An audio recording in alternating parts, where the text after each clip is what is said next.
What if I told you there's a car from the 1990s that dominated world rally championships like Mike Tyson in a pillow fight, but most Americans have never even heard of it? Or that there was a sedan with technology so advanced it makes Tesla's autopilot look like a drunk toddler? Today, we're counting down 12 forgotten cars from the 1990s that were genuinely brilliant, engineered masterpieces that slipped through the cracks harder than your phone between car seats. Number 12. Merkur XR4Ti, 1985 to 1989. Ford's Merkur experiment was automotive confusion deep-fried in bewilderment. They took a European Ford Sierra, a car giving BMWs wedgies on touring circuits, slapped a name that sounded like someone sneezing in German on it, and wondered why Americans looked confused. But beneath that marketing disaster lived brilliance tougher than a Nokia phone. The turbocharged 2.3-liter four-cylinder pumped out 175 to 200 horsepower, sending power to rear wheels through a 5-speed manual slicker than a politician at a fundraiser. This was proper rear-drive dynamics wrapped in European sophistication.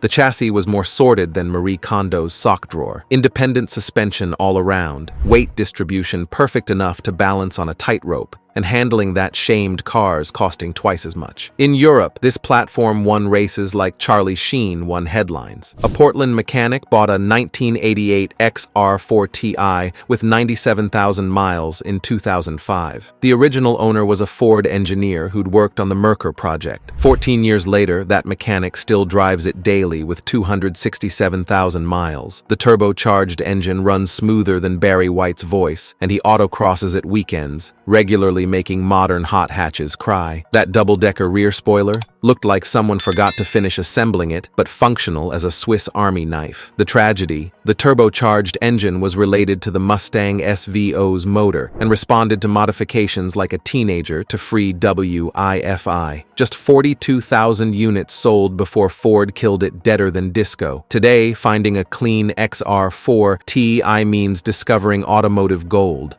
Number 11. Honda Prelude Type SH, 1997 to 2001. While everyone had inappropriate dreams about Integrale Type Rs, Honda quietly engineered something that broke physics harder than the Matrix. The Type SH, super handling, wasn't marketing word salad. It was Honda's first production application of active torque vectoring, technology that wouldn't become mainstream until your kids could crash cars. The Active Torque Transfer System, ADDITIVES, was witchcraft with a warranty for 1997. Using planetary gears more complex than your ex's emotional baggage, it could send up to 80% of torque to the outside front wheel during cornering. This forced that wheel to rotate 15% faster, creating rotation that eliminated understeer like deleting browser history. The 2.2-liter VTEC four-cylinder produced 200 horsepower, respectable but not pants-wetting. But with ADDITIVES, the Prelude SH could out-handle cars with twice the power and triple the ego. The system monitored everything like an NSA agent, making real-time adjustments faster than you change lanes without signaling. A Southern California driving instructor bought a 2001 Type SH in 2004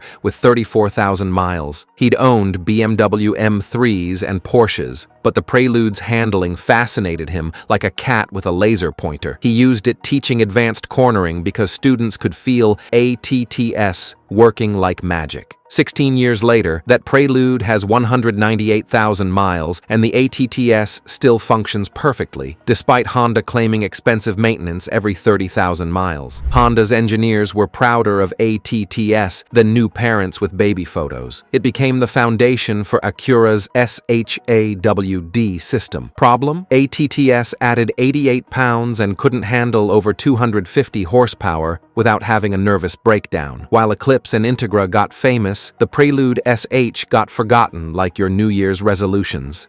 Number 10. Acura Vigor, 1992 to 1994.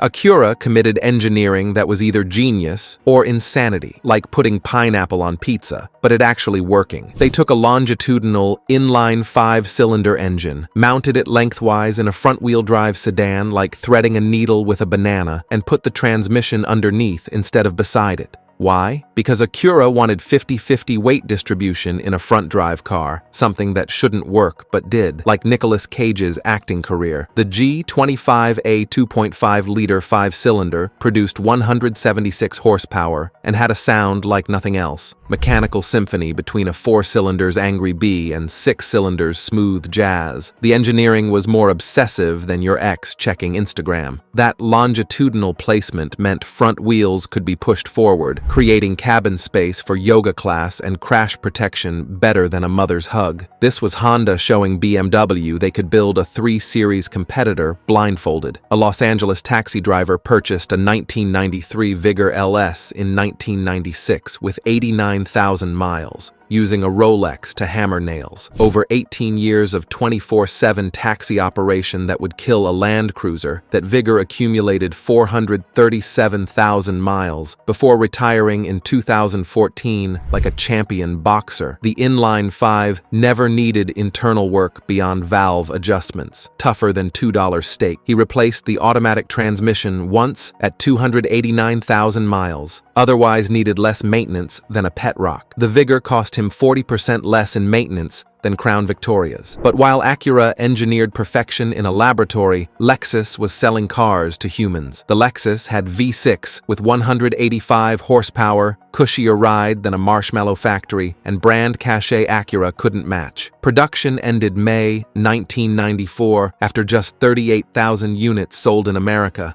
Number 9. Nissan 300ZX Twin-Turbo Z32, 1990 to 1996. The Z32 300ZX wasn't just ahead of its time. It was designed by time travelers who got drunk and decided to mess with the 1990s. Nissan created one of the first cars designed entirely with CAD systems, using computers when everyone else used crayons and hope. That sleek body achieved drag coefficient of just 0.32, slicker than a greased penguin on ice. Those curves weren't just beautiful, they were mathematically optimized to cut through air like hot knife through butter. The engineering underneath matched exterior promises harder than a politician matches donations. The twin-turbocharged 3.0-liter VG30DETT V6 produced 300 horsepower and 283 pound-feet torque, numbers that embarrassed Corvettes, like showing baby photos at prom. Twin Garrett turbos with intercoolers sized like pizza boxes, minimal lag thanks to sequential spool-up smoother than your best pickup line never was. The Z32 featured super high-S four-wheel steering making physics cry, actively steering rear wheels for improved handling. The four-wheel multi-link suspension was F1-inspired, brakes used aluminum calipers that could stop time itself. A Florida pharmaceutical rep bought a new 1991 300ZX twin-turbo and covered 3 states daily like a mechanical marathon runner. Over 12 years, he put 318,000 miles on it, driving to the moon with layover. When brought to Nissan in 2003, thinking engine was dying, technicians discovered it needed spark plugs, an 8-hour nightmare job. After service, compression tests showed factory specifications. He drove another 47,000 miles before selling. That Z32 now displays with 365,000 miles on original engine, immortal as vampire. The complexity was blessing and curse, like dating a supermodel rocket scientist. There were 5,000 plus parts in Z32, when new, cost $30,000 to $50,000. Today, clean examples command money making your mortgage nervous.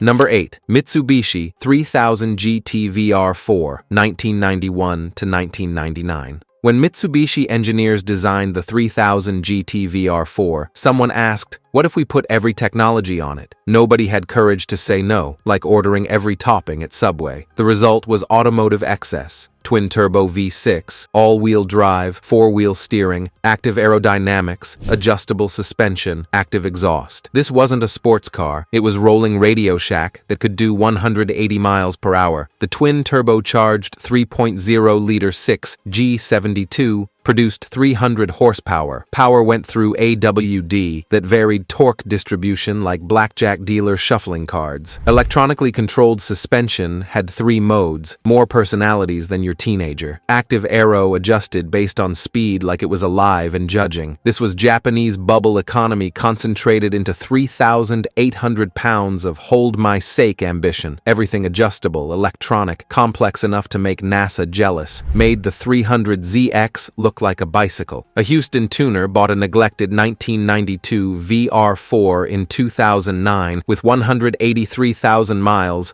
for $3,200. Pocket change. Active aero broken. 4-wheel steering had more issues than celebrity marriage. Adjustable suspension stuck like gum on shoe, but engine and AWD worked perfectly. Tougher than coffin nail. He spent 6 months and $2,400 fixing everything like Dr. Frankenstein. Then drove daily 8 years, adding 103,000 miles. Twin turbo never needed rebuilding. AWD never leaked. Sold in 2017 with 286,000 miles. Everything worked better than Congress. He proved unreliability reputation came from broke owners, not bad engineering. Problem was weight and complexity scaring everyone except masochists with money. While Supra and RX-7 became tuner legends, 3000 GT became forgotten middle child at sports car reunion.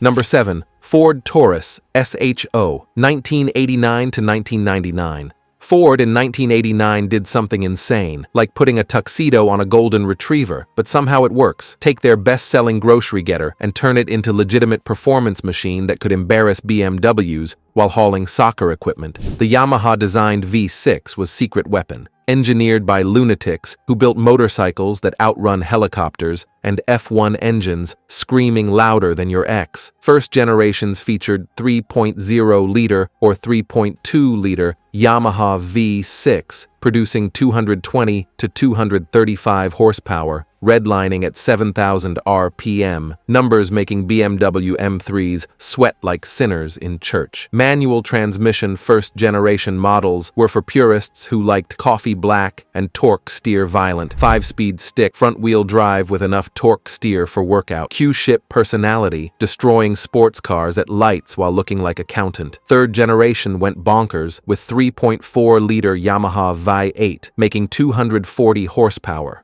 V8 in front-drive sedan because sanity's overrated. This engine revved and sounded better than Pavarotti in shower. A retired Michigan cop bought 1998 SHO with 91,000 miles in 2005 for $4,500. After 25 years driving Crown Vics that handled like shopping carts, wanted something faster for retirement. Over 14 years, tortured that SHO with 271,000 additional miles through Michigan winters, making Yeti move to Florida. Yamaha 5.8 never needed internal work, tougher than algebra, just oil changes, one timing chain at 223,000 miles. When gave to grandson in 2019 with 362,000 miles, still averaged 24 miles per gallon highway despite V8. Genius was sleeper aesthetic. Outside looked like insurance agent's car, but underneath lived performance, hitting 60 miles per hour in 6.6 to 7.7 seconds, while nobody suspected anything. Number 6. Chrysler LHS, 1994 to 2001. Chrysler's LHS was cab-forward revolution taken to logical extreme, if logic had been drinking heavily. Designer Tom Gale, madman who penned Viper, created sedan that looked teleported from 2010 while offering limousine rear legroom in package shorter than modern Camry. Cab-forward philosophy pushed wheels to corners like sumo wrestler claiming space, moving passenger cabin forward over front axle. Result was interior space violating physics laws. 6-footers could sit behind 6-footers without yoga certification. Trunk cavernous enough to smuggle family. This was packaging efficiency, making German luxury sedans look like clown cars. Under swoopy body sat 3.5-liter V6, making 214 to 253 horsepower, depending on year. Not tire-melting power, but respectable like Dad's golf game. Real innovation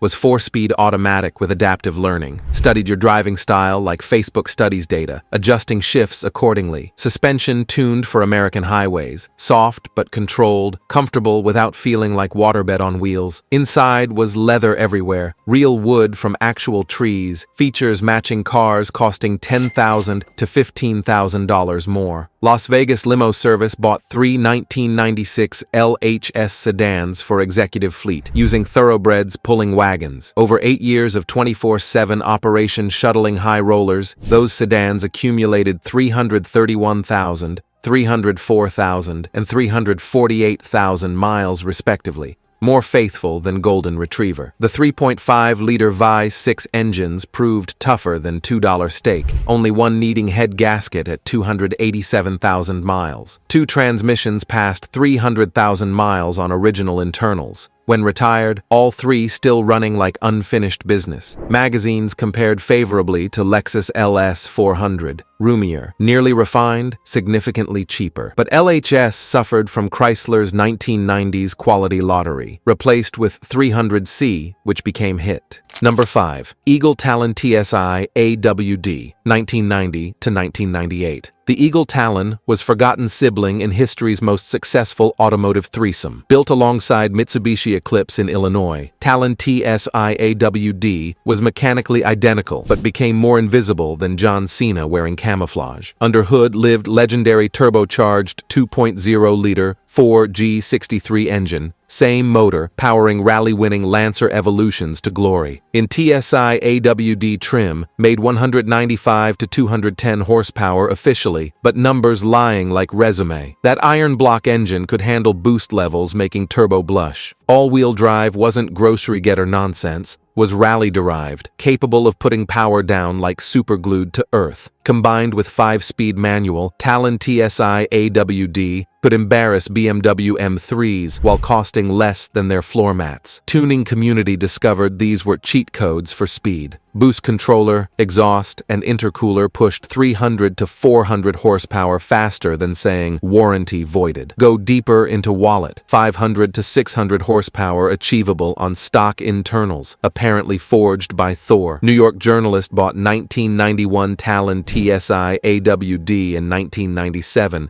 With 52,000 miles as winter beater, planning one season like bad Tinder date. Instead became daily for 13 years. Drove through Northeast winters making polar bears call Uber, racking up 284,000 miles before rust won war. The Ford G63 never needed internal work despite abuse constituting war crime. Just maintenance, 3 timing belts, 1 turbo at 197,000 miles, sold drivetrain for $1,900, made 391 horsepower on stock internals, basically printing money. But Talon had identity crisis worse than teenager on social media. Sold through Eagle dealerships. Chrysler brand nobody understood. When Eagle died 1998, Talon died forgotten. Number 4. Oldsmobile Aurora, 1995 to 2003. Aurora was Oldsmobile's Hail Mary, proving they weren't just for people remembering dinosaurs. GM poured resources like drunk billionaire at charity auction, creating something special wearing Oldsmobile badge with more baggage than airport. Under hood sat shortened Cadillac Northstar V8, Aurora exclusive, producing 250 horsepower from 4.0 liters of DOHC Fury,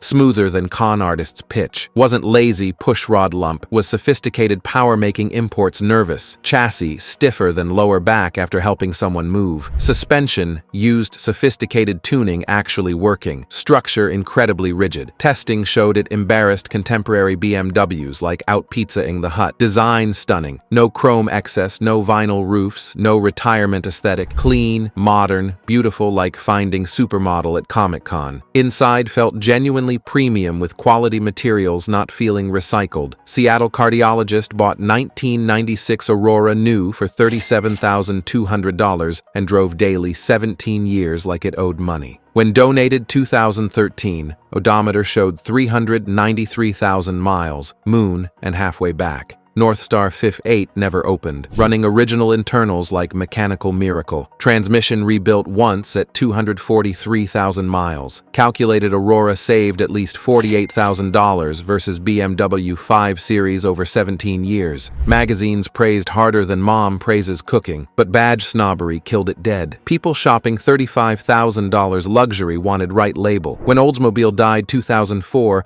Aurora died, proving GM could build world-class luxury but couldn't sell water in desert. Number 3. Subaru SVX, 1992 to 1997. Giorgetto Giugiaro, design god who created VW Golf and DeLorean, given Subaru's blank check and apparently really good mushrooms. Result was SVX, car so polarizing people either loved passionately or assumed Giugiaro having midlife crisis. Window within window design wasn't just weird for Instagram. Allowed dramatic glass canopy while letting you order drive-through without gymnastics. Cabin basically terrarium on wheels, flooding with light while looking like concept car escaping custody. Underneath controversial styling lived genuine substance. The 3.3-liter flat-six Boxer produced 230 horsepower and 228 pound-feet torque. Impressive for 1992 when most cars had angry hamster power. That smooth six made it to Subaru's sophisticated AWD with more computers than early NASA. Interior pure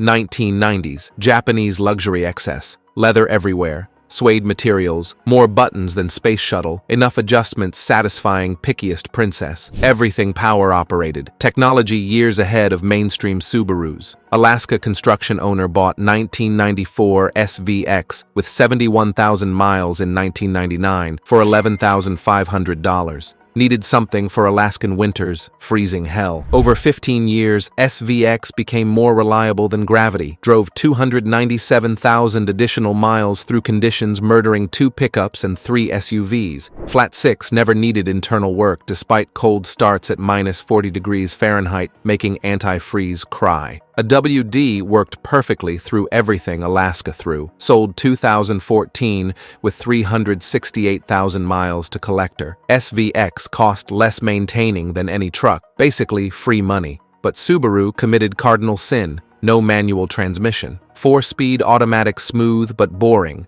as watching paint dry. At $25,000 to $40,000, too expensive for normal Subaru buyers. Only 14,000 units reached America before production ended like canceled Netflix show. Number 2. Mazda Millennia, 1995 to 2002. Mazda had champagne dreams on beer budget. Developed Amati, luxury brand fighting Germans and Japanese titans. Engineered flagship with technology from 2015. Then Amati died before birth, leaving Mazda holding golden child with wrong surname. Millennia S featured Mazda's Miller Cycle supercharged V6. Engine so complex, explaining required PhD and puppets. Using compression cycles, confusing Einstein while maintaining power. Delivered 210 horsepower with V8 smoothness and Prius economy. In 1995, when gas cheap and nobody hugged trees, innovation didn't stop. Solar panels and sunroof powered cooling fans. Free AC from sun. GPS navigation when people thought GPS was disease. Suspension technology eliminating torque steer, still haunting front drivers today. Inside gorgeous enough making Germans sweat. Real wood from actual trees. Leather from happy cows. Dashboard design looking like Audi and Mercedes had baby. Silicon Valley engineer bought 1996 Millennia S for $34,500. Over 18 years, drove 418,000 miles, documenting everything like studying aliens. Data showed Miller Cycle averaged 29.1 miles per gallon over 2 decades. Witchcraft for V6 luxury sedan. Engine never needed surgery despite complex supercharger. Replaced supercharger belt 4 times, timing belts 3. Transmission lasted 334,000 miles before rebuild. Sold 2014. Working perfectly. Millennia, more underrated than vegetables at candy store. Tragedy was badge. At $35,000, Millennia fought Lexus with butter knife. Mazda dealers sold Miatas to hairdressers, not luxury sedans to CEOs. That Miller Cycle, brilliant. We're just now rediscovering what Mazda knew decades ago. Number 1. Lancia Delta Integrale, 1987 to 1994. At top, sits car most Americans don't know exists. Basically, automotive blasphemy. Lancia Delta Integrale isn't just forgotten. Its greatest 1990s performance car America never got, like Europe had flying cars and forgot telling us. Between 1987 to 1992, Delta Integrale won 6 consecutive World Rally Championships, like playing on easy mode. 46 WRC victories made it most successful rally car ever. Lancia wasn't winning. They were teaching physics new tricks, then sold you actual rally car. Evolution models put 215 horsepower through 3 differential AWD, redistributing torque faster than redistributing blame. Turbo 2.0-liter tough enough for rallying, refined enough for groceries. This wasn't just fast, made supercars question existence on twisty roads. Handling adjustable with right foot like volume knob, grip making gravity optional. UK enthusiast bought 1991 Evoluzione with 47,000 miles in 1994. Over 23 years, drove 227,000 additional miles. Daily commuting, weekend thrashing, track battles. Turbo engine proved tougher than Nokia phones. Upgraded turbo at 124,000 miles, pushed 291 horsepower, engine loved it. A WD needed maintenance, but never failed. Rebuilt transmission at 186,000 miles after 12 years launch abuse. Parked 2017 with 274,000 miles, still embarrassing modern hot hatches. Inside pure function, Alcantara everywhere, buckets, gauges for everything. Zero luxury because race car. Italian build quality meant electrical gremlins, but drivetrain immortal. People pushed 400 plus horsepower and it laughed. Tragedy? Lancia never sold Integrale in America. We missed greatest driver's car while buying Geo Metros. Only 44,000 units built. Today, clean evolutions cost more than houses because people finally understand. Lancia Delta Integrale was Group A perfection. One Sunday, commuted Monday. Fact it's forgotten in America is criminal. That's your countdown of 12 forgotten cars from the 1990s that were genuinely brilliant. Which one shocked you most? Drop thoughts below. Bet most never heard of that Lancia. And if you made it this far, thank you from my heart for watching. Your time means everything, and I genuinely appreciate you being here. Hit subscribe for more automotive history dives. And remember, the 1990s gave us engineering brilliance that somehow disappeared. They really don't make them like they used to.